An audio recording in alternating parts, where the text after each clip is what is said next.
High in the Andes, where the air is thin and the peaks are silent, a secret lay hidden for centuries.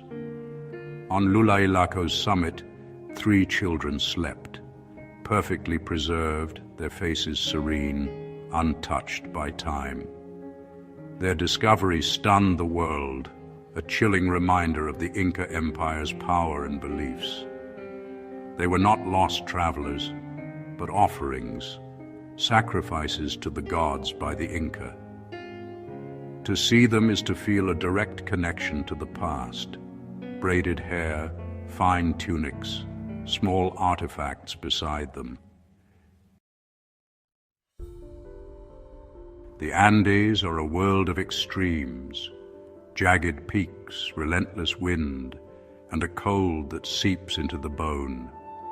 Yet in this inhospitable landscape, the Inca built their most sacred sites, reaching for the heavens to commune with their gods. Imagine a temple of raw stone perched on a mountain's edge, built with precision and effort, not for living, but as a gateway to the divine. Ceremonial platforms and shelters on Llullaillaco's summit were sacred spaces, where the earthly and the divine met. Picture a procession of priests and chosen children, their colorful textiles stark against the snow, incense drifting in the thin air. Up here, the world below vanished beneath clouds. Only mountain, sky, and gods remained. These sanctuaries, or huacas, were the heart of Inca spirituality.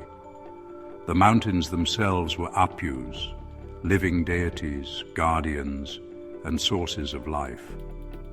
Building a temple on their summit was the ultimate act of respect. Leaving an offering was placing it in a god's hands. The silent kingdom of stone and ice was not just a backdrop, but an active participant in the fate of a civilization. Here the Inca negotiated with the divine, seeking favor and survival. The Inca forged the largest empire in pre-Columbian America, stretching thousands of miles along the Andes.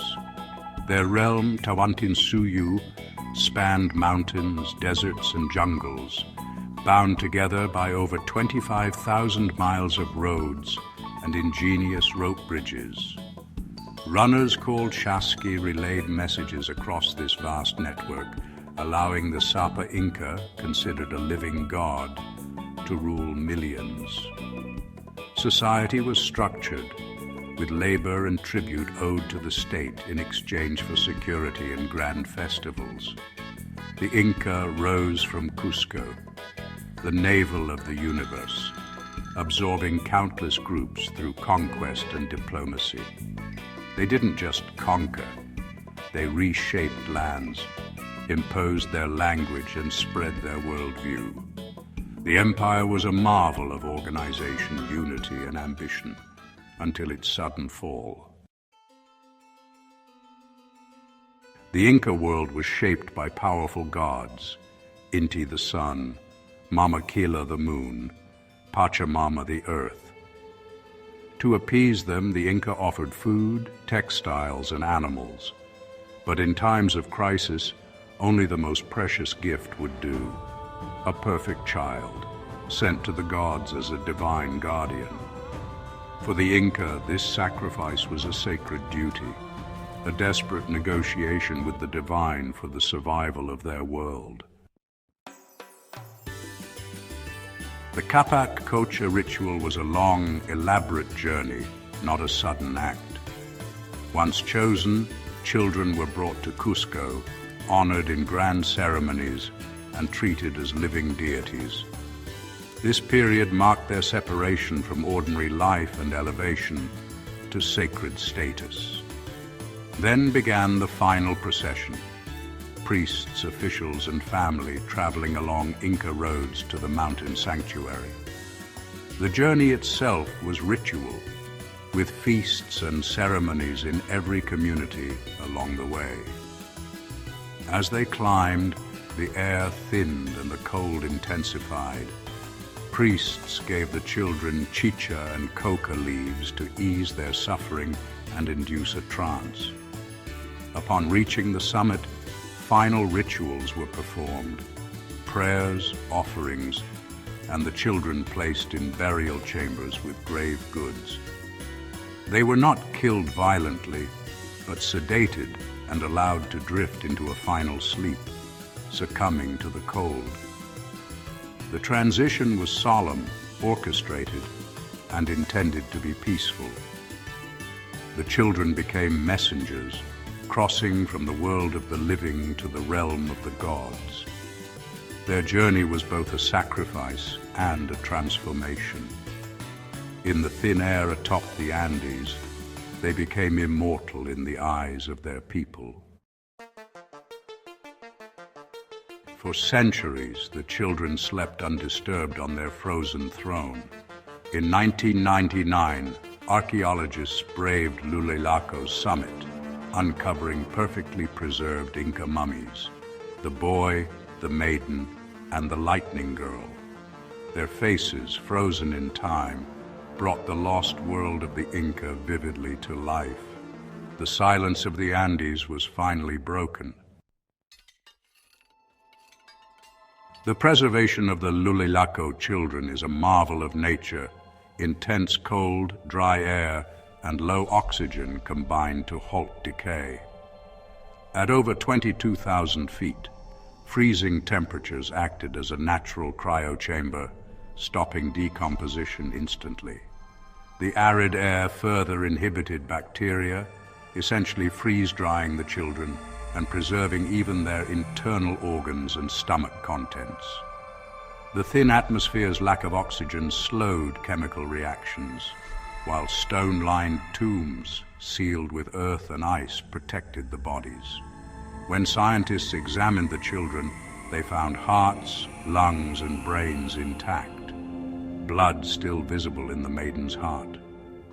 Unlike Egyptian mummies, these children were preserved whole, exactly as they were in life. The mountain was not just a tomb, but a guardian, holding them in its icy grip for centuries. Their preservation allowed for unprecedented scientific study. The children became time travelers, offering a direct link to the Inca world. The Andes had kept their secret perfectly until science unlocked it. The preservation of the Llullaillaco children opened a new window into the Inca world. By analyzing their hair, scientists reconstructed their final year, revealing a dramatic shift from a peasant diet to elite foods in the months before death. This confirmed that the children were chosen from lower status families and elevated for the ritual. Hair analysis also showed when they began consuming coca leaves and alcohol, with a spike in the final weeks, evidence of ritual sedation. Proteomic analysis revealed the maiden suffered from a chronic respiratory infection, adding a layer of tragedy to her story. Was she chosen because she was ill, or was it coincidence? Science can't say, but it humanizes her fate. These findings give the children their stories back, details of diet, ritual, and suffering. The whispers from the past have become voices we can finally hear. Imagine the world through the maiden's eyes, a life of privilege as an Akela, weaving for the emperor, learning sacred songs. Chosen for the ultimate honor, her final year was filled with ceremonies, fine food, and reverence. Yet beneath the honor, fear must have grown as she journeyed toward the cold, high summit. Each step up Llullaillaco took her farther from the living, the air thinning, the cold intensifying. Coca leaves numbed her senses.